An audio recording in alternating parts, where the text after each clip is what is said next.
আচ্ছা। তো পুজো সূত্রপাত কিন্তু তখন থেকেই। এই যে মূর্তি দেখছো মায়ের বিগ্রহ, এটা 273 বছর পুরনো। এটা স্বপ্নাদেশে পাওয়া।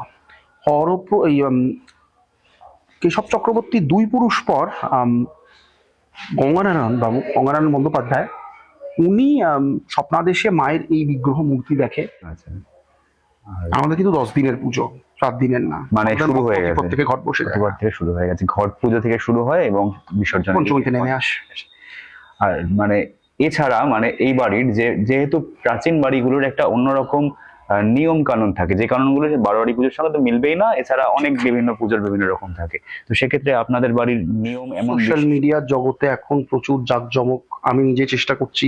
কিন্তু দেখুন, পুজো মানেই শুধু শোভাবাজার রাজবাড়ি না, আর অনেক পুজো অনেক হয়, সেগুলো জানাটা দরকার। খুব সুন্দর নিষ্ঠা আমাদের, আমি বলছি 2026, বিশ্বাস করবে না তুমি, 2016-17 আগেও আসতে একটা ছোট 200 লাইটের বাল্ব জ্বলতো, 200 ওয়াটের, তাতেই পুজো হতো। কিন্তু নিয়ম নিষ্ঠায় কোনোদিন, আমাদের কালিকা পুরাণ মতে পুজো হয়। আমাদের আমাদের প্রথম ঠাকুর যেটা বিসর্জন যায়